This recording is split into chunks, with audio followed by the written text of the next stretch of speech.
సంగారెడ్డి జిల్లా కాంగ్రెస్ ప్రభుత్వం పేదల సంక్షేమమే ధ్యేయంగా పనిచేస్తుందని టీజీఐఐసీ చైర్మన్ నిర్మల జగ్గారెడ్డి సదాశివపేట మండల పరిధి వెల్టూరు గ్రామంలో ఉచిత సన్న బియ్యం పంపిణీ కార్యక్రమాన్ని నిర్మల జగ్గారెడ్డి ప్రారంభించారు.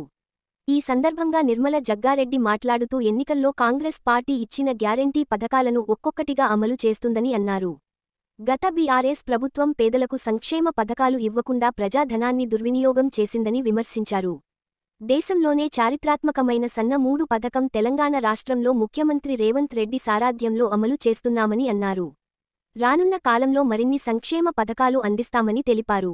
ఈ కార్యక్రమంలో CDC chairman Gadila Ramreddy, tahsildar Saraswati, deputy MRO Veeresham, market committee chairman Sadakula Kumar, market committee vice chairman Kandi Krishna, మండల పార్టీ అధ్యక్షుడు చాట్ల సిద్ధన్న, మాజీ ఎంపీటీసీలు, మాజీ సర్పంచులు, వెల్టూరు గ్రామ నాయకులు నవీన్, ప్రభు, ఫయాజ్, నాయకులు కార్యకర్తలు పాల్గొన్నారు. వీరేశం గారికి ఏ రోజైతే ఎలక్షన్లో వాగ్దానం చేసిందో ప్రజాప్రభుత్వం ఏర్పాటు జరిగితే 6 పథకాలు అందజేస్తామని చెప్పినారు. మరి ప్రజాప్రభుత్వం ఏర్పాటు అయిన తర్వాత ఒక్కొక్కటిగా ఒక్కొక్క పథకాన్ని ఒకరోజు ప్రారంభించడం జరిగింది. మాట ఇచ్చిన ప్రకారం అన్ని పథకాలు ప్రారంభిస్తున్నారు. విడతల వారీగా కొన్ని సంపూర్ణంగా అయినాయి, కొన్ని ఇంకా కొంచెం అసంపూర్తిగా ఉన్నాయి. వాటిని కూడా మరి విడతల వారీగా పూర్తి చేయడం జరుగుతుంది. ఏదైతే ప్రజాప్రభుత్వం వస్తే ఏమేమి అమలు చేస్తామని మాట ఇచ్చిందో ఆ మాట ప్రకారం ఈ ప్రజాప్రభుత్వం అన్ని అమలు చేయడం జరిగింది.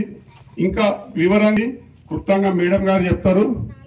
ఏదున్నా ఈ ప్రజాప్రభుత్వంలో ప్రజల వద్దకే వచ్చి ఏదున్నా సమస్యలను తెలుసుకోవడం జరుగుతుంది. దానిలో భాగంగా ఈ సన్న బియ్యం ఇవ్వడం జరుగుతుంది. మీరు కూడా అందరూ ఈ బియ్యాన్ని సద్వినియోగం చేసుకొని గతంలో దొడ్డు బియ్యం అమ్మినట్టు ఎవరు అమ్మకండి. ఎందుకంటే ఆ బియ్యం అమ్మితే మీకు వచ్చేది తక్కువ, ప్రభుత్వం మీద భారం పడేది ఎక్కువ. మీకు ఇస్తారు 10 రూపాయలు, ప్రభుత్వం మీద ఒక కిలోకి 40 రూపాయల భారం పడుతున్నది. కాబట్టి ఇష్టం లేని వాళ్ళు ఉంచుండి అట్టనే కానీ మరి తీసుకొని అమ్మితే మీరు నష్టపోతారు, ప్రభుత్వం నష్టపోతుంది, మధ్య దళారులు లాభపడతారు. కాబట్టి సన్న బియ్యం తినాలే, అసలు దొడ్డు బియ్యం ఇష్టం లేక తినకొచ్చిండ్రు.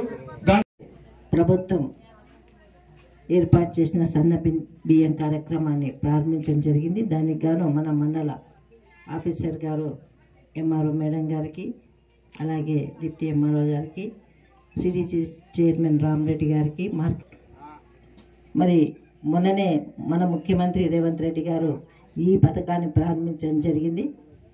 ఇప్పుడు మొత్తం తెలంగాణ రాష్ట్రం అంతటా కూడా ఎక్కడెక్కడైతే ఉన్నాయో చౌక దుకాణాలు అన్నిట్లో కూడా ఈ బియ్యం ఇవ్వడం జరుగుతుంది. మరి గత ప్రభుత్వంలో మనందరికీ తెలుసు, ఎట్లా ఇచ్చినా తీసుకున్నాం, ఏమనడానికి లేదు, అడగడానికి లేదు. పురుగులున్నా తీసుకున్నాం, అవి పుచ్చిపోయినా తీసుకున్నాం, అవి పౌడర్ అయిపోయి పిండి అయిపోయి కూడా తీసుకున్నాం. మరి మనకు కడుపుకు ఏదైనా తినాలి అని ఉద్దేశంతో తీసుకున్నాం.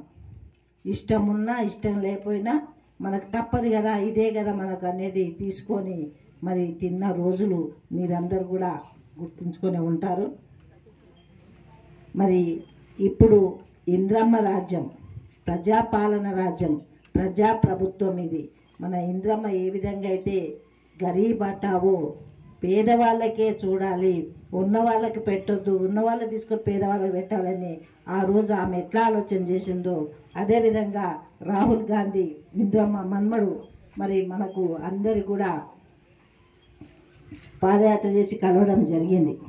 అప్పుడు అందరి బాధలని కష్టాలని ఆయన గ్రహించి తెలంగాణలో కాంగ్రెస్ పార్టీ వస్తే ఏమేమి ఇవ్వాలో అప్పుడే చెప్పిండు ఆయన. బియ్యం కలిపిండు.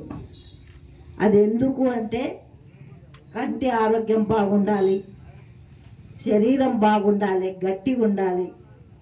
అట్లాగే బొక్కలు కూడా, మనకున్న బొక్కలు కూడా ఇప్పుడు తాగే నీళ్లు కెమికల్, అన్నీ కెమికల్ అయిపోతున్నాయి. మరి తినే ఆహారం మంచిగా ఉంటేనే ఆరోగ్యం బాగుంటుంది. అట్లా మీరు గమనించండి. ఇప్పుడు నేను దాంట్లోకి వెళ్ళి తీసిన ఇట్లాంటి బియ్యం తీసి పడేయకండి, దొడ్డుగున్నాయి, కలర్ వేరే ఉందని తీసేయకండి. అందులో ఇసుక లేదు, మరి నెరగలు లేవు, మట్టి లేదు, దుమ్ము లేదు. ఎందుకంటే మొన్ననే సన్న ఒడ్లు కొంటే గవర్నమెంట్ కొని 500 బోనస్ ఇచ్చింది. కాబట్టి ఆ బియ్యాన్నే పట్టించాను. మరి వేరే ఇక వాళ్ళకి పని ఉన్నదో పని లేదో కానీ మళ్ళీ ఏం చెప్తున్నారంటే దొడ్డి బియ్యం సన్నగా చేసి వంచి సప్లై చేస్తుండ్రు అంటున్నారు. అట్లా దోకబాజీ కాంగ్రెస్ ప్రభుత్వం చేయదు.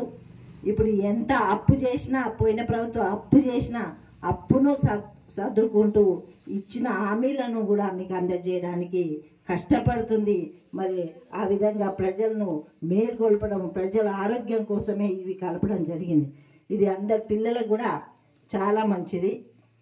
కాబట్టి మీరందరూ దయచేసి ఇప్పుడు ఇక్కడున్న బియ్యం ఎవరన్నా ఇస్తే నేను కూడా అవే తిందామని ప్లాన్ చేసుకున్నాను. ఎందుకంటే ఆరోగ్యం కంటే మించింది ఏం లేదు. ఎంత ఆస్తులున్నా, ఎంత ఖాందానున్నా ఏం చేస్తాం? ఎవరి బాధ ఎవరి కడుపు నొప్పి వాళ్ళు పడాలి. మరి అందరికీ